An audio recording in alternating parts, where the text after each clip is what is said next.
Amén. Acompáñenme a la carta de Pablo a los Efesios, por favor, específicamente al capítulo 3. Y aunque me voy a pasear por los primeros 3 capítulos de esta carta, quisiera que consideráramos estos versículos como base. Efesios capítulo 3, versículos 20 en adelante.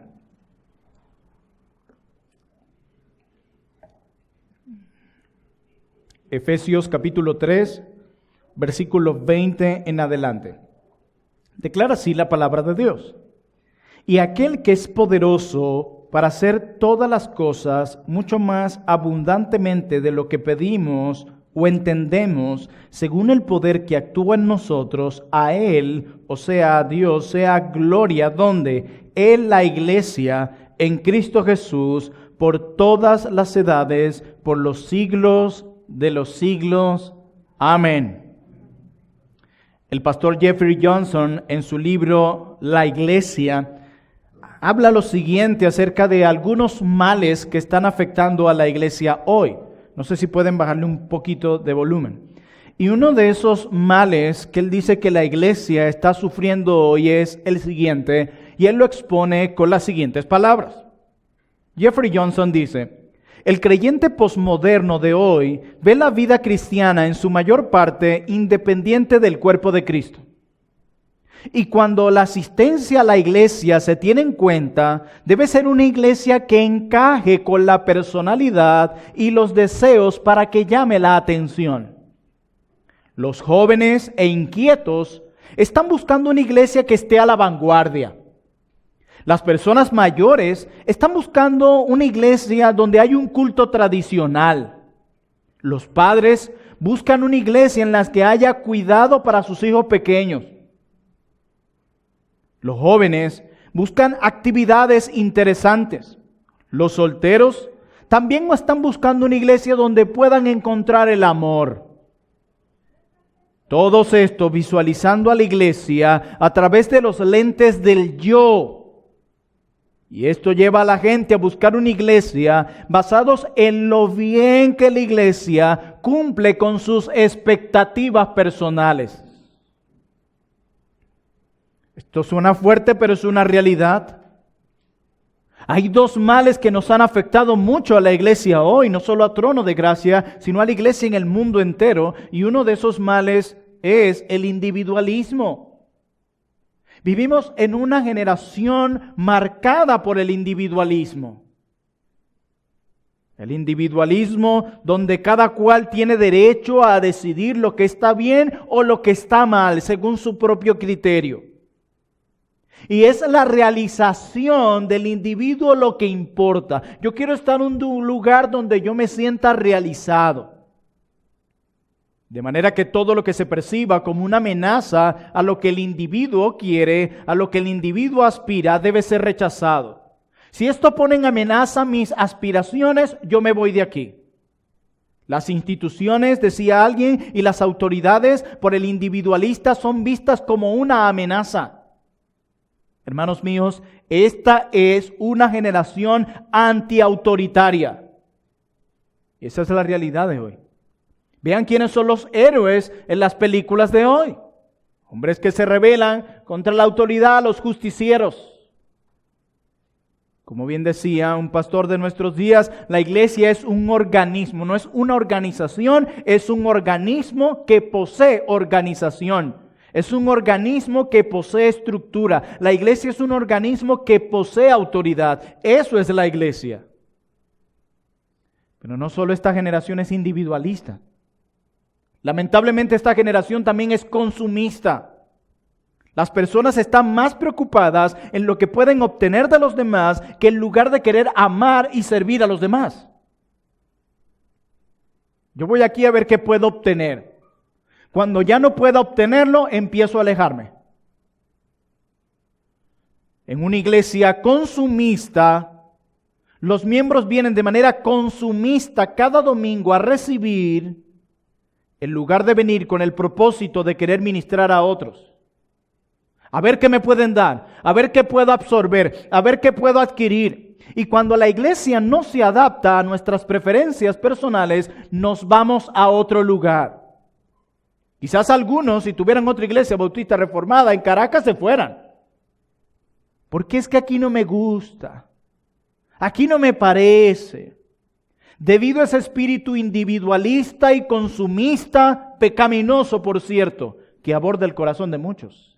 Y quizás no lo dicen con sus labios, sí pastor, yo soy una individualista, sí yo soy un consumista, pero con su manera de actuar y de ver la iglesia demuestran que hay mucho de eso en sus corazones.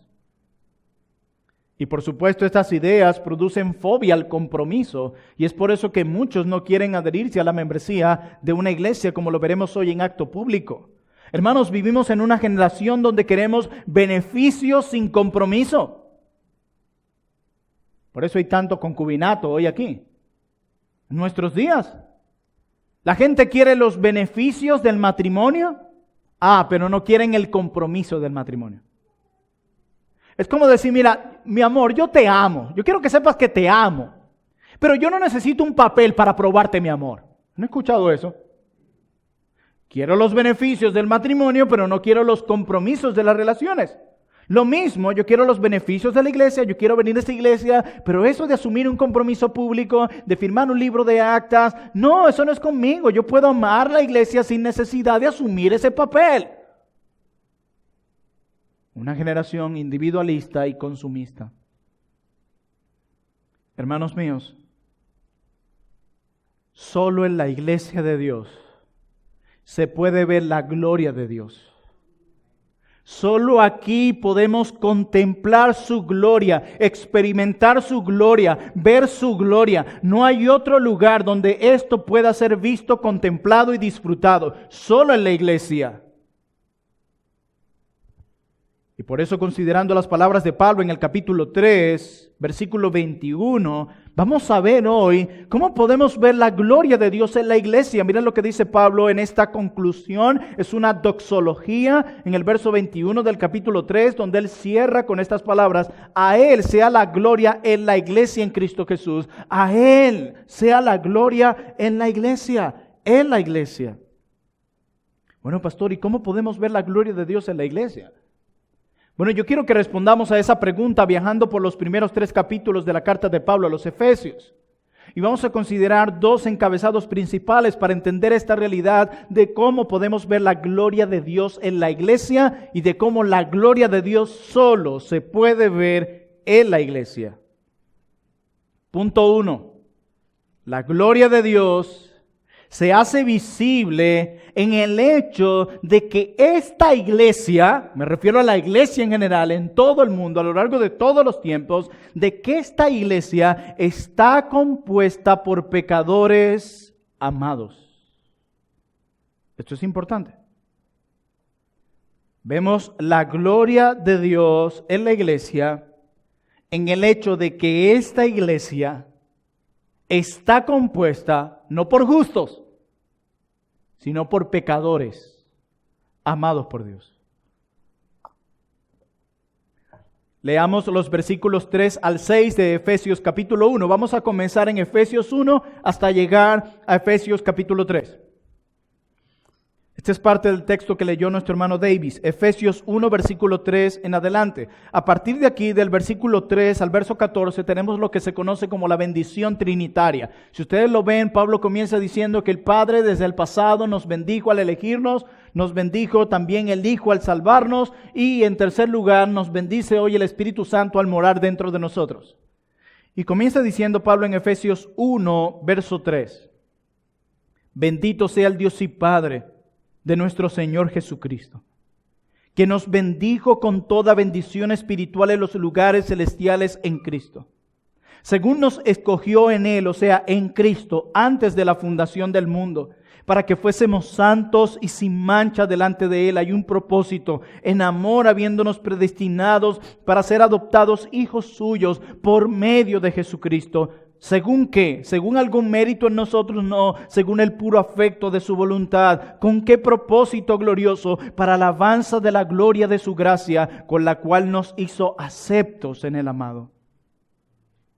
Miren, cuando yo recuerdo, mejor dicho, cuando estaba muy pequeño, siempre en el barrio, Uno armaba los equipos de juego. Vamos a jugar chapita, béisbol, fútbol. Algunos jóvenes eso no lo entienden, chapita. Se están perdiendo esa oportunidad por estar pegado a un celular. Y en esos momentos, alguien decía, ¿quiénes van a elegir? Fulano y sutano. ¿Quién elige primero? Todos querían elegir de primero. ¿Para qué? Para elegir a los mejores. Dame a aquel, dame a aquel, dame a aquel, dame a aquel. Y algunos dicen, no, tú te llevaste a los mejores. De manera que, como ahí están los mejores, ¿qué sucedía cuando ganaban? Ustedes ganaron porque tú tenías a los mejores. Ganaron en base a las virtudes que ellos tienen, a los dotes que ellos tienen. Por eso ganaron, por eso todos en el equipo se podían llevar la gloria. Y lo mismo sucede en los equipos de béisbol profesional. Por ejemplo, en mi equipo, las Medias Rojas de Boston, tú tienes a una persona allí que él va a elegir, al coach, él va a elegir a los mejores. Y cuando ganen las Medias Rojas de Boston y alcen la corona, todos pueden tocarla y apropiarse de ella porque todos son tan buenos que todos la ganaron, se la merecían. Pero en el cristianismo, el equipo de Dios, si pudiéramos decirlo así, está compuesto por los peores. Por los gruñones, los egoístas, los adictos al trabajo, los ansiosos, los vanidosos, los mentirosos, los idólatras. Ese es el equipo de Dios. Donde están los peores. Porque bien dijo Jesús, yo no he venido por justos. De hecho, el primer impedimento para ser salvo es creerte justo. No, Cristo dijo, yo he venido para aquellos que se ven a sí mismos como pecadores, como merecedores del infierno. Ese es el primer paso para que realmente te puedas apropiar del Salvador. Si primero no te ves como un pecador, ¿para qué un Salvador? Y ese fue el equipo que Dios eligió. A los peores. Aquellos que nadie iba a elegir. A eso los eligió. Y ese equipo lleva un nombre, Iglesia. Y está compuesto por los peores. ¿Para qué? Para que en todo Él se lleve la gloria. Miren, en el protestantismo, el único salvador es el mismísimo Dios. Por lo tanto, el hombre no puede jactarse de sus méritos ni de sus buenas decisiones delante de Dios. Eso es único del cristianismo. Como lo expresó el hipnólogo reformado Augusto Toplady, solo tú puedes salvar, más nadie. O en palabras de John Newton, sublime gracia del Señor, ay, que a un pecador salvó. A un pecador salvó. Hermanos, la gracia de Dios alcanza a los pecadores a través de la perfecta justicia del bendito Hijo de Dios. La aceptación que tenemos con Dios no está lograda, no fue alcanzada por algún mérito o bondad en nosotros. Fue debido a la justicia y obediencia de su Hijo. Por lo tanto, toda la gloria va al Hijo. Los pecados del pueblo de Dios son puestos en la cuenta de Cristo. Y la justicia de Cristo está depositada en la cuenta del impío. Lo que se conoce en teología como la doble imputación.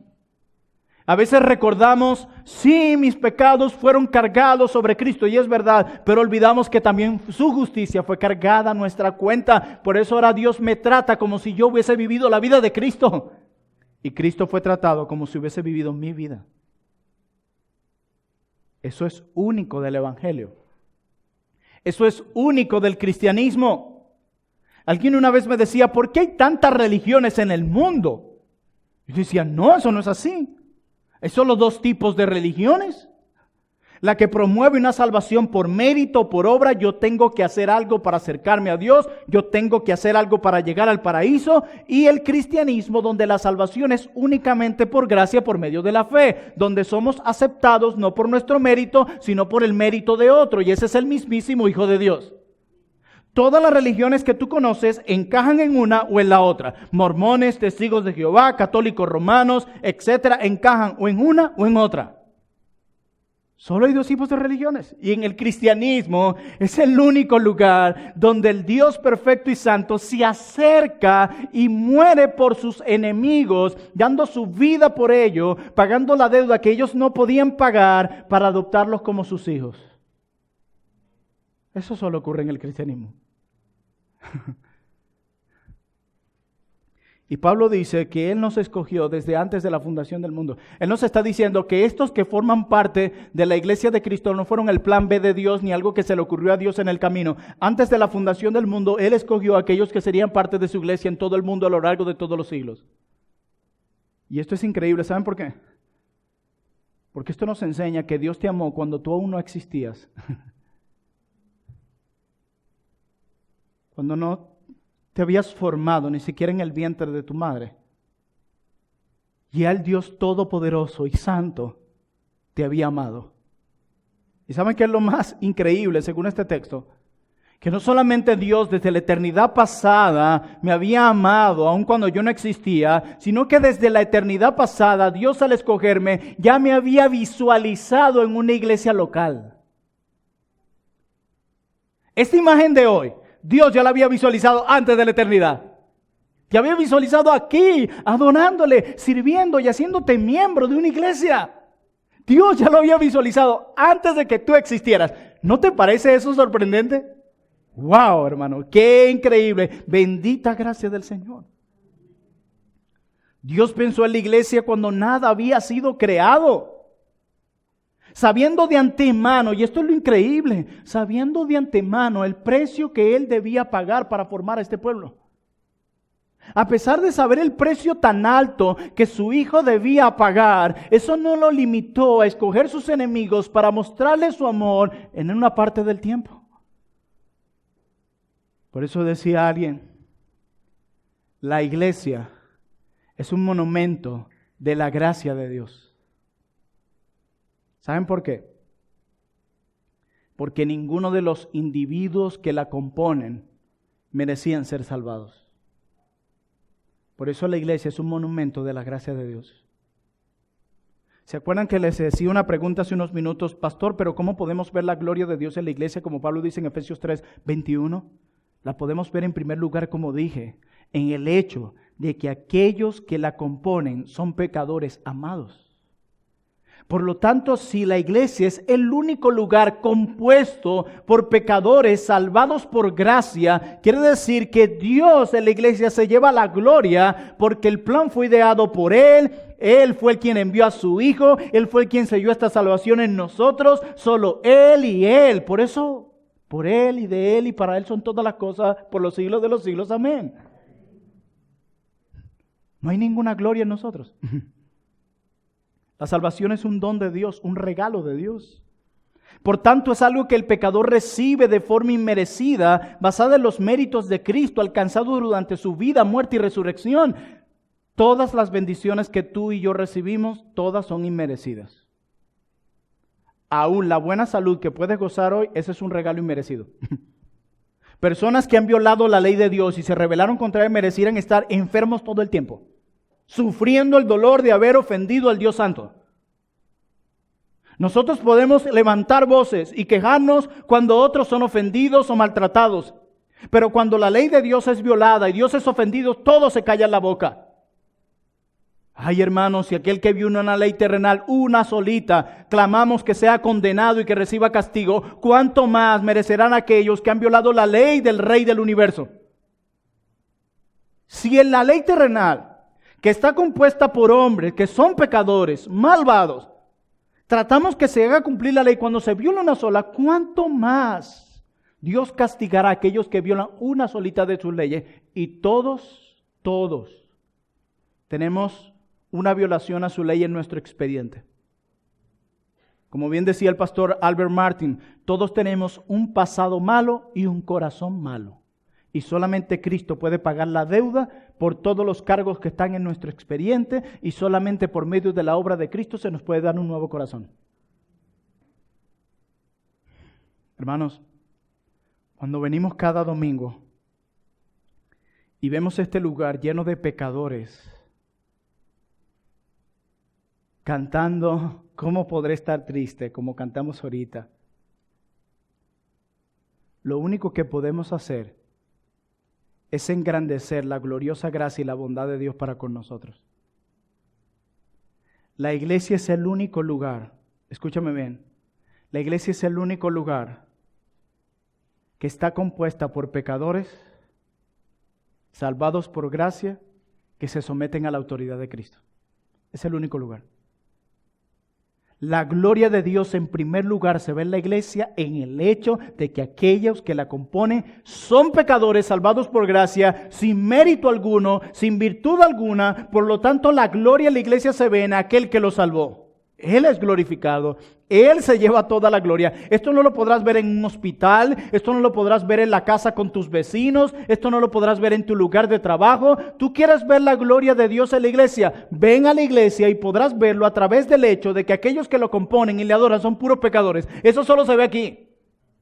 En cualquier otra institución vas a ver personas que quizás tienen algunos talentos humanamente hablando, pero ninguna o la mayoría no son salvados por gracia, ni adoran al Dios Trino, ni se someten a su autoridad. Eso solo lo verás en la iglesia. Por eso es única la iglesia. Por eso no se compara con nada la iglesia. Por eso en la iglesia podemos ver la gloria de esa manera. Y Pablo nos dice en el capítulo 2, acuérdense que les iba a llevar del capítulo 1 al 3.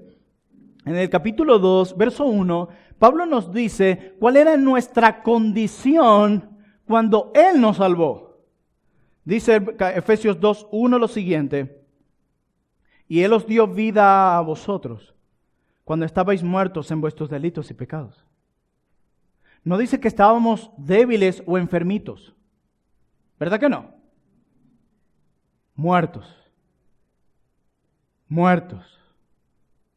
Así estábamos. Y un muerto no puede valerse por sí solo.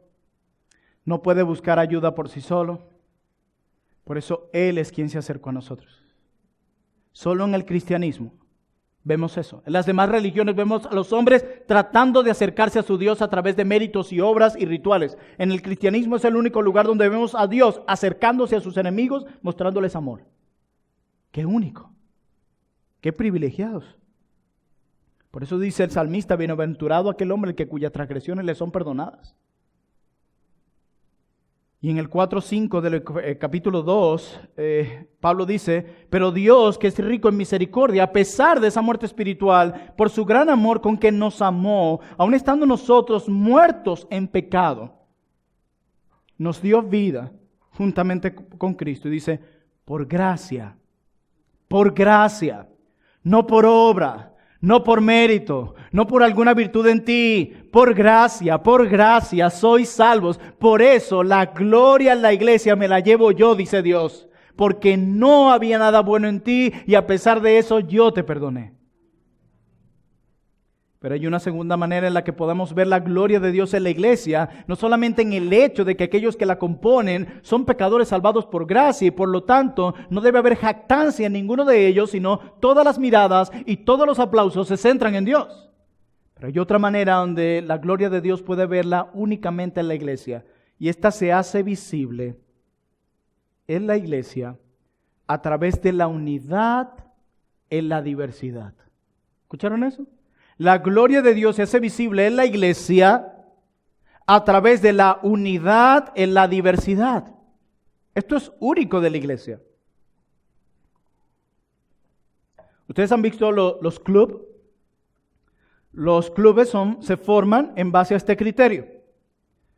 Las personas que lo conforman son personas que tienen muchas cosas en común. Y tenemos club de motorizados, club de no sé qué, club de golf. Se asocian personas que tienen muchas cosas en común. Pero la iglesia es distinto. Y se los voy a mostrar.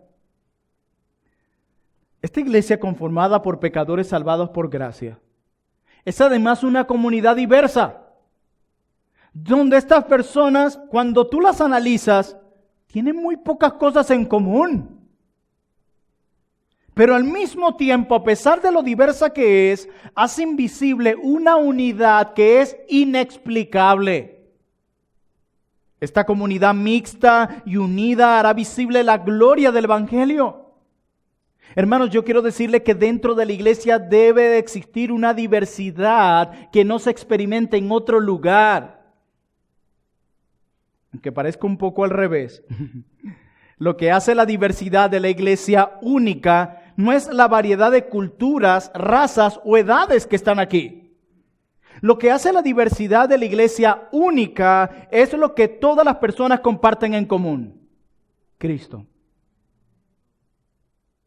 Es lo único que tenemos en común. Venezolanos, colombianos, peruanos, de por allá, unos formados acá, criados así, a mí me gusta aquello, yo me he visto asado. Si no, miren sus ropas. Casi ninguno coincidieron hoy. Nos gustan colores distintos, ropas distintas en nuestras conversaciones, gustos distintos, culturas distintas, tradiciones distintas, y a pesar de eso, aquí estamos unidos. Eso es único, porque lo único que tenemos en común es Cristo. Cristo, eso es lo que tenemos en común nosotros, cada uno de los que estamos aquí. No debemos ser clones del uno y el otro. Si vamos a ser clon de alguien, que sea de la persona de Jesús, que sea de Él, que te parezcas a Él, que quieras ser como Él, que lo modeles a Él. Ese debe ser nuestro deseo. Un Pablo dijo: imítenme a mí, pero por una razón, porque yo imito a Cristo, no por más nada. Y miren cómo sucedió eso. Vayamos a Efesios 2, 11 al 12. Ya pasamos del capítulo 1, 2, ahora vamos a Efesios 2, 11 al 12.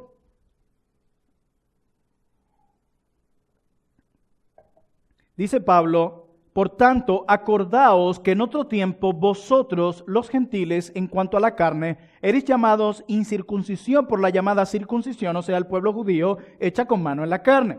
En aquel tiempo, dice el verso 12, estabais, número 1, sin Cristo. Número 2, alejados de la ciudadanía de Israel. Número 3, ajenos de los pactos de la promesa. Número 4, sin esperanza y sin Dios en el mundo. Y es interesante, es bueno destacar que la palabra aquí gentil no es como nosotros entendemos la palabra gentil de una persona educada, bondadosa y cariñosa. No, aquí gentil se refiere a todas las naciones paganas que no pertenecían al pueblo de Dios. Todo aquel que no es judío es considerado gentil, o sea, nosotros somos gentiles. Y Pablo dice: ustedes estaban sin Cristo. Estaban alejados de la ciudadanía del pueblo de Dios. Y aparte de eso, estaban ajenos de los pactos de la promesa. Como bien dijo alguien, todas las promesas de la Biblia, conectadas con los pactos de Dios, no nos pertenecían, no eran para nosotros. Eso es lo que está diciendo Pablo. Por ejemplo, tú no podías aplicarte el Salmo 23. Porque las promesas del Salmo 23 están conectadas con las promesas del pacto de Dios. Si hubiese sido una locura antes de Cristo predicar el Salmo 23 como lo hicimos aquí por varias semanas, porque no podías aplicarlo a tu vida. Pero eso cambió. Ahora en Cristo, el Salmo 23 y su promesa también son para ti. Dice que no teníamos esperanza. Antes los judíos dependían de las ceremonias y sacrificios del Antiguo Testamento. Sin embargo, ahora en Cristo hay esperanza para todos, hermanos, porque Cristo ha cambiado radicalmente la manera en que todos se acercan a Dios e increíblemente nos enseña que no se trata de nuestros esfuerzos en acercarnos a Él, sino en lo que Cristo hizo para acercarse a nosotros y reconciliarnos con Dios. La cruz es reconciliadora. Por eso los cristianos deberían ser las personas más reconciliadoras del mundo. En Cristo no hay diferentes caminos para acercarse a Dios. Hay un solo camino y es Jesús. Pero esto es increíble porque gentiles y judíos se odiaban. Los judíos se levantaban cada día y hacían una oración: gracias a Dios que no soy perro, mujer ni gentil. Se odiaban, había un muro de separación. Se aborrecían completamente. Era un odio que estaba en ellos. Y Dios en Cristo derriba ese muro. Y ahora tú podías ver, si pudiéramos decirlo así, un culto y encontrarte a judíos y a gentiles que se odiaban, adorando juntos, abrazándose y teniendo comunión como hermanos. ¿Quién hizo esto? ¿Quién derribó ese muro de enemistades y ahora ellos se aman de esa manera? Cristo. Cristo. Porque Cristo puede hacer lo que ningún ser humano o institución puede hacer. Y es reconciliar al pecador con Dios primeramente y luego añadirlo a su familia. Pero esto es tan impactante, miren lo que ocasionó. Miren lo que ocasionó. Leamos Efesios 3, ahora entremos al capítulo 3, versículos 9 en adelante. Miren lo que esta unidad en esa marcada diversidad ocasionó para que podamos seguir viendo cómo la gloria de Dios se ve en el hecho de que Él, a pesar de la diversidad, nos ha concedido una gran unidad. Dice Efesios 3, versículo 9 en adelante lo siguiente: y de aclarar a todos cuál sea la dispensación del misterio escondido desde los siglos en Dios, que creó todas las cosas. ¿Cuál era el misterio? El misterio es algo que ha permanecido oculto hasta que Dios lo decida revelar. El misterio era que la salvación no era solo para judíos, sino también para gentiles. Y dice el 10, para que la multiforme sabiduría de Dios sea ahora dada a conocer por medio de ¿quién? ¿De los hospitales, casas, hogares o con nuestros vecinos? No, por medio de la iglesia. ¿A quién? A los principados y potestades en los lugares celestiales. ¿Saben qué es increíble? Los ángeles aprenden de la sabiduría de Dios cuando miran a la iglesia y ven esa unidad a pesar de la diversidad. Eso es lo que está diciendo Pablo. Todos los domingos los ángeles están ahí. ¡Wow! Pero tienen peruano, venezolano, colombiano. Pero ellos no son tan diferentes. ¿Y cómo tienen esa unidad? Ellos no vienen de culturas y crianzas y a pesar. ¡Wow! Como bien decía alguien, la historia de la iglesia es como una escuela de posgrado para los ángeles. Ellos están aprendiendo cada semana de la multiforme sabiduría de Dios cuando ven en la iglesia unidad a pesar de esa marcada diversidad de diferentes etnias, culturas y razas, y a pesar de todas esas diferencias están unidos. Ellos no crearon esa unidad, Dios los unió en Cristo a un cuerpo donde, según Efesios 2, Él es la cabeza. Esto es increíble. Y eso tú no lo vas a ver, repito, en un hospital, en una fundación, en los próceres, en la casa con tu vecino, con tus familiares. Eso no lo vas a ver allí. Eso solo se ve en el contexto de la reunión de la iglesia local. Hermanos, los ángeles están aprendiendo de la sabiduría de Dios al ver la unidad de la iglesia a pesar de la diversidad. Cada domingo sucede esto. Esto solo puede ser visto en la iglesia. Es increíble. Por eso es que en el capítulo 4, Pablo comienza a incentivarlo a que se mantengan unidos. No porque ellos crean esa unidad, sino porque ya han sido unidos. Y porque a través de esa unidad, de la diversidad, le mostramos incluso a los principados y potestades de la multiforme sabiduría de Dios. Por eso Pablo les dice, tengan un mismo sentir, estén unidos y vivan de acuerdo a la vocación con la que fueron llamados. Qué increíble. Pero, pastor, ¿pero cómo se logra eso tan increíble, esa unidad, a pesar de lo diversos que somos? Pues Pablo responde a eso en los versículos 14 en adelante del capítulo 3. Y dice Pablo en el verso 14, por esta causa, ahí tenemos una transición, ¿cuál causa? La que él acaba de mencionar, doblo mis rodillas ante el Padre de nuestro Señor Jesucristo. Yo oro por esto, porque esa unidad, a pesar de la diversidad y el vivir de acuerdo a su llamamiento, es algo que ustedes no pueden lograr por sus propias fuerzas. Necesitan de la ayuda de Dios.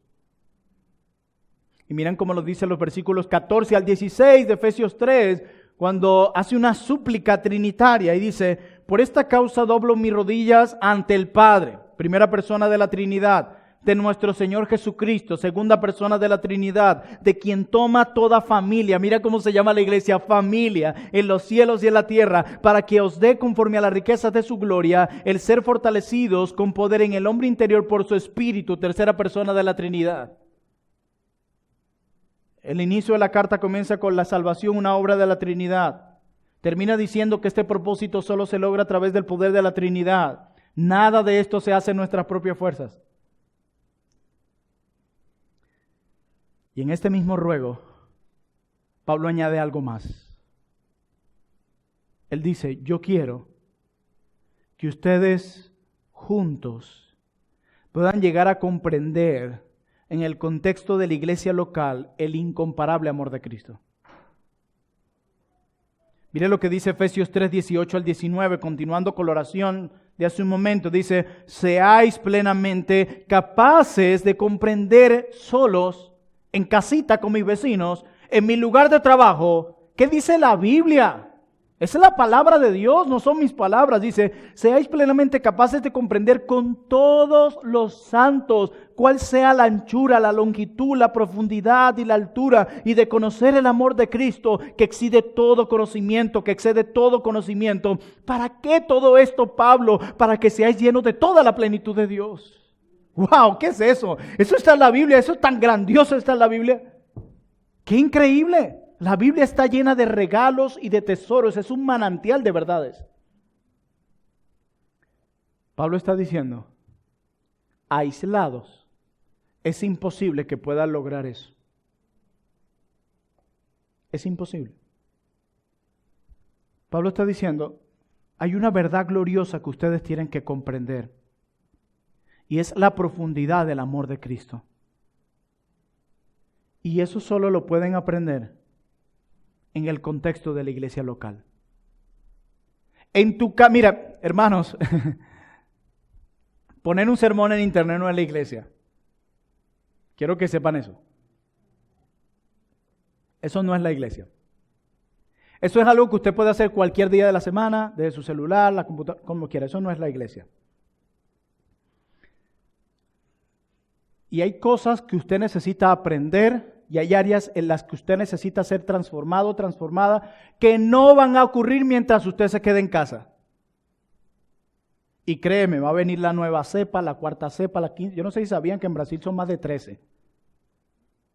La británica, eso abunda, esto se pica y se extiende. Esto no se va en dos semanas. Y por eso dejaremos de ser iglesia. Miren la historia de la iglesia, guerras, matanzas, pestes. Esto no es nuevo, por favor. Y la iglesia siguió siendo iglesia. Tengamos cuidado porque en medio de la crisis donde se prueba si nuestra teología fue tan buena como la clamamos. Si la teología no pasa de la mente al corazón, mi hermanita, mi hermano, usted puede ser muy chévere, muy cariñosa, muy cariñoso, pero eso no sirve de nada. Lo que puede hacer toda esa teología es condenarlo al final de cuentas. Pero pastor, no lo hice con malas intenciones. No, Dios no quiere solo que hagamos cosas con buenas intenciones o malas. Él quiere que hagamos lo correcto, que actuemos conforme a su palabra. Amén. Hermanos, solo juntos podremos comprender la profundidad del amor de Dios. No de una manera intelectual, porque es interesante que Pablo usa una palabra griega cuando dice comprender. Da la idea de como cuando tú te lanzas a alguien y lo abrazas, lo arraigas. Es como si Pablo estuviese diciendo que ese amor, esa verdad tan profunda que es el amor de Cristo, debe ser comprendida junto a la iglesia local, no intelectualmente, sino de manera experimental. Pablo está diciendo que en el contexto de la iglesia local podremos comprender cada vez más ese amor, no solo a través de verdades que quedan en la mente, sino a través de la experiencia. Miren esto.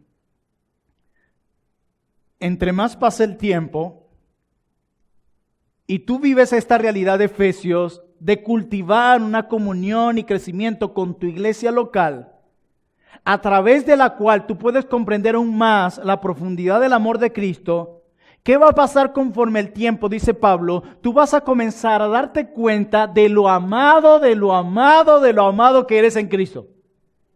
Porque Él dice que con los santos, cada día, entre más estés con los santos, tú vas a comprender aún más el profundo amor de Cristo. Quiere decir que entre más yo esté con la iglesia local y los santos, yo voy a comprender y entender cada vez más lo amado que soy. Yo tengo 12 años congregándome desde el día que el Señor me salvó y puedo decir que conforme pasan los años, no termino de conocer aún más verdades del amor de Cristo hacia mí. ¿Y dónde he aprendido todo eso? Solo, en mi oficina, con ustedes. Con ustedes. Es solo allí, con la comunidad de gracia, cuando tú puedes entregarte por completo, amarlo a Él, amando a su pueblo. Solamente aquí.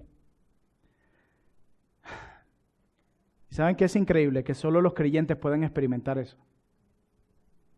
Los incrédulos no pueden experimentar eso. Esto es solo los creyentes.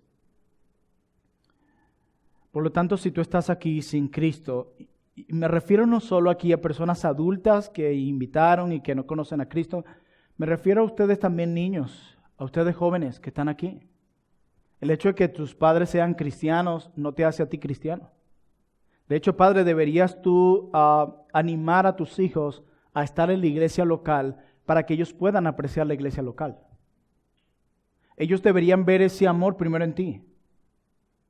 Incluso con nuestros vecinos. Un cristiano que se la vive quedando en casa cuando no es necesario. ¿Tú crees que le está incentivando al vecino a amar a la iglesia cuando ni siquiera ve en ella o en él que ama a la iglesia? Es imposible. Que tienes que ir a la iglesia y llamarla como Cristo la amó. Pero ¿cuál si tú ni vas? Por cualquier cosita te quedas aquí. Pero en la semana sí vas a trabajar. O sea que se trata de un pago, tú haces las cosas es por dinero. O sea, si aquí se te pagara el domingo un sobrecito con dinero, tú vinieras aquí voluntariamente. Oh, qué manera tan horrenda ves la iglesia. Eso lo vas a pagar y vas a dar cuenta por eso un día delante de Dios y así ves a la iglesia de Cristo. Cuando realmente asistes, así sea arrastrándote en la semana a tu trabajo, pero a la iglesia, pastor, y ahora nuestro argumento es que no quiero contagiar a nadie, o sea, los del trabajo que se mueran. Hermanos, hay muchas inconsistencias en nuestros argumentos y esta realidad nos ha cegado tanto que ya no usamos ni el sentido común. Ni el sentido común se está usando hoy. Y hoy predominan más las palabras de los hombres que las de Dios. Lo único que le estamos mostrando a los hombres, tristemente, es que nuestro Dios no es digno de nuestra confianza. Porque mi Dios es muy débil. Mira, yo estoy aquí en pánico, muriéndome, las cosas están de caos, pero no, yo me mantengo a raya. Pero ¿y tu Dios no es todopoderoso? Sí, pero eso yo solo lo conozco intelectualmente. Hermanos, esto es más serio de lo que nosotros pensamos. Y si tú tienes una visión consumista o individualista, donde quieres estar en una iglesia donde solo te digan lo que quieres, quizás esta reprensión afecte tu sensibilidad, tu orgullo y quieras huir de aquí. Pero si tú realmente temes al Señor y quieres que te diga la verdad, acepta esta reprensión con amor y gracia, porque lo estoy haciendo por tu alma. La Biblia nos dice que la iglesia es una familia, y en estos días haciendo un audiolibro de Nehemías Cox, él decía, hablando de los ancianos, que no es casualidad que a los pastores se le dé el título de anciano, un título para aquellos que velan por nosotros y que incluso hacen cosas que un padre hace por sus hijos. Y créeme, yo hoy me arrepiento de no haber escuchado muchas de las reprensiones de mi padre. Ojalá podamos ser humildes y escuchar. Hay gente que sin necesidad tiene semanas sin estar aquí, aun cuando están en la lista. Y son los primeros que dicen, ¿cuánto yo anhelo estar con los santos? Mentira. Tú quieres estar con los santos cuando ya tienes la ropa seca, cuando ya hiciste todo el trabajo, cuando no hay nada que hacer en la casa. Vámonos para entretenernos hoy domingo. Darás cuenta por eso a Dios. Esta realidad hermosa solo la contemplan los creyentes. Por eso aquellos que están aquí sin Cristo, jóvenes y adultos, yo quiero animarles a rogarle a Cristo que los salve. Yo no puedo hacerlo. Ninguno aquí puede hacerlo. Tú necesitas reconocer que te has rebelado contra Dios y que has quebrantado su ley. No la ley de este mundo, la ley de aquel que te creó. Tú necesitas reconocer que eres tan malo como la Biblia dice que lo eres. El primer paso para encontrar el perdón de pecados y la salvación se halla en no creernos justos, sino en reconocer que somos pecadores, merecedores del infierno. Arrepiéntete y aférrate a Cristo por medio de la fe. Puedes rogarle a Él que te perdone, que te salve. Así es, joven y adulto que están aquí. Tú no necesitas más tecnología, ni más comodidad, ni más amistades. Tú lo que necesitas es a Cristo, entiéndelo. ¿Estás tan ciego para no verlo? Qué triste que sea cuando estés frente a la puerta del infierno que tengas que reconocer que estabas perdido y que solamente Cristo te puede salvar. Hoy todavía puedes arrepentirte y hallar salvación hoy. Arrepiéntete y que en Cristo, quien tiene todo el deseo de salvarnos y todo el poder para hacerlo. Nadie puede decir en el infierno, yo busqué a Cristo y Él me rechazó. Nadie. Todo el que fue buscando a Cristo lo encontró. Y la razón por la que fuiste es porque Él te dio vida. Cuando hagas eso, podrás ser parte de esta iglesia gloriosa. Y no me refiero a trono de gracia, a la iglesia. Para cerrar, ¿cómo vemos la gloria de Dios en la iglesia? En primer lugar, en el hecho de aquellos que la conforman son pecadores, salvados por pura gracia, sin merecer nada. Por eso toda la gloria es para Él. El único lugar donde puedes ver a pecadores adorando a Dios y someterse a su señorío es en la iglesia. Eso no lo puedes ver ni en tu lugar de trabajo, ni en ningún otro lugar. Solo eso lo puedes ver aquí. Pero la segunda manera en la que Dios vemos su gloria en la iglesia es en ver esa unidad a pesar de la diversidad. Solo en la iglesia verás esto. En muchos lugares la gente está haciendo grupos en base a cosas que tienen en común. En la iglesia es el único lugar donde a pesar de nuestras marcadas diferencias hay unidad. Eso solo lo puedes ver aquí, no hay otro lugar. La iglesia es la novia de Cristo, mis hermanos. Y Él la ama mucho. ¿Sabe por qué? Porque estuvo dispuesto incluso a entregarse por ella. Se entregó por ella.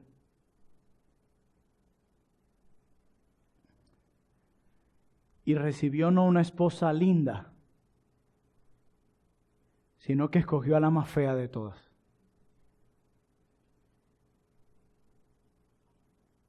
Y la salvó, no para dejarla como la encontró, sino que Él se ha propuesto embellecer a su novia. Eso es lo que dice Efesios 5 en esta misma carta. Maridos, amad a vuestras mujeres, como Cristo amó a la iglesia y se entregó a sí mismo por ella, para santificarla y lavarla por medio del lavamiento de su palabra. Lo que está diciendo, cada domingo que venimos aquí, en el contexto de la iglesia local, Dios, a través de la predicación fiel de su palabra, Él nos está embelleciendo a nosotros, quienes somos parte de su iglesia, su novia, su esposa. Quiere decir que cada vez que tú no vienes acá sin una razón de peso, te estás perdiendo el privilegio de ser embellecido por la palabra de Dios, de ser embellecido por nuestro esposo. Estos días una hermana a quien hace un mes y medio le diagnosticaron COVID-19, me decía, pastor, yo estoy orando no solamente a Dios porque me sane por el hecho de que ya no aguanto tantas dolencias, sino porque yo quiero estar en mi iglesia y porque solamente estando con la iglesia, Dios terminará de transformar áreas en mi vida que aquí sola Dios no va a transformar. Necesitamos más mujeres que oren así, que entienden la belleza y el poder, el despliegue del poder de Dios en la iglesia. Por eso decía el doctor Joel Vicky, cuando hables de la iglesia, hazlo como el profeta Jeremías, con lágrimas en los ojos. Porque es su novia, es su esposa. Y a nadie le gusta que hablen mal de su esposa. Así que ten cuidado las críticas que levantas contra tu iglesia. Porque de paso a veces pensamos que las críticas que enviamos no nos afectan a nosotros y nos olvidamos de las palabras de Pablo en Efesios 4. Cuidado con sus palabras, dice Pablo, porque es que somos miembros los unos con los otros. O sea que el hecho de que tú hables de tus hermanos no solamente los afecta a ellos, te afecta a ti también porque son miembros del mismo cuerpo. Es su novia. La iglesia es el cuerpo de Cristo, donde Él es la cabeza. Y me agrada como Pablo lo dice en Efesios 2:22, yo se los leo, dice, y sometió todas las cosas bajo sus pies y dio por cabeza sobre todas las cosas a la iglesia, la cual es su cuerpo, la plenitud de aquel que todo lo llena en todo. Mis hermanos, eso es increíble. ¿Saben por qué? Porque nuestro Cristo es perfecto, amén. Pero en un sentido, según este texto, Él está incompleto sin su iglesia. Porque ella es la plenitud de aquel que todo lo llena en todo. Él la estima mucho. Dio su vida por ella. Y el verdadero creyente ama lo que Cristo ama. Y Él ama a su iglesia, por lo tanto tú debes amarla. Por eso te pregunto hoy, ¿tú amas tu iglesia?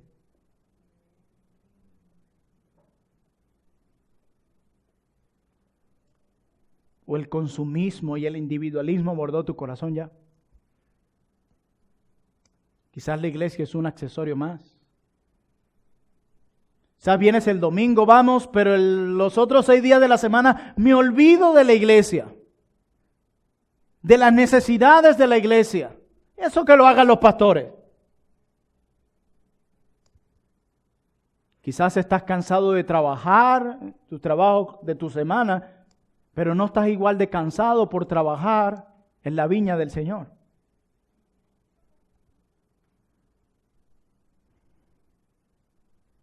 ¿Te ha abordado esa cosmovisión individualista y consumista de esta época, mi hermana, mi hermano? Y digo a los que nos escucharán en internet y los que están aquí, seamos honestos. Y no le echen la culpa a nadie, cada quien es responsable de sus actos. Hermano, quien no ama a la iglesia no ama a Dios. Juan lo dijo, el que no ama a su hermano no ama a Dios. Y tus hermanos hacen parte de la iglesia. Cuando hablo de la iglesia no me estoy refiriendo a la estructura, sino al grupo de hombres y mujeres salvados por gracia que la componen. Quien no ama a la iglesia no ama a Dios. Cristo estima a su iglesia y le estima mucho. Quiere el Señor que la estimemos como Él estima. Y que hoy aquellos que se van a hacer miembros de nuestra iglesia la estimen y podamos trabajar juntos por esta congregación. Y que la gloria de Dios pueda seguir siendo vista en esta iglesia. Y aquellos que ya son miembros, mediten en esa pregunta. ¿Tú amas tu iglesia? ¿Tú la amas?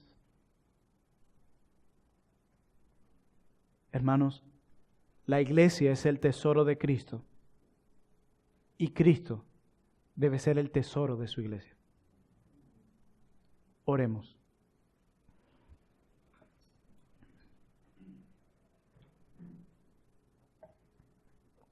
Señor, qué manera tan gloriosa y tan hermosa en estos 3 capítulos podemos ver la manera en cómo tu gloria se ve únicamente en la iglesia. No hay jactancia para ninguno de nosotros. Somos hombres salvados por gracia. Todos. Ninguno merecía ni un poquito esa salvación. Gracias por tanto amor. Por eso podemos decir, soli Deo gloria. Solo a ti la gloria y la salvación. Solo a ti. En la iglesia es el único lugar donde esto puede ser visto. La iglesia no está compuesta por personas justas, sino por pecadores perdonados por pura gracia. Pero también podemos ver tu gloria aquí, a pesar de la diversidad. Tú nos has concedido por tu Espíritu una gloriosa unidad, a través de la cual aún los ángeles pueden aprender de tu multiforme sabiduría. Qué glorioso es eso. Qué impactante es lo que sucede cada semana en la iglesia. Por eso es que estar dentro de la iglesia es un gran privilegio, porque también en ella podemos comprender la profundidad del amor de Cristo para llegar a esa plenitud que tanto deseamos. Pero fuera de ella nos estamos perdiendo estos beneficios tan gloriosos que solo ocurren aquí. Oh bendito Padre, ayúdanos a amar a tu iglesia, de la cual somos parte, de la misma manera como tú la amas. a trabajar duro por ella, a servirnos unos a los otros y derribar de nuestras mentes y corazones esa mentalidad individualista y consumista de nuestra generación que lamentablemente ha impactado a la iglesia. Padre, queremos ser más como tú, y en ser más como tú, queremos amar más lo que tú amas, y tú amas a tu iglesia. En tu nombre, Jesús. Amén. Amén. Amén. Amén. Amén.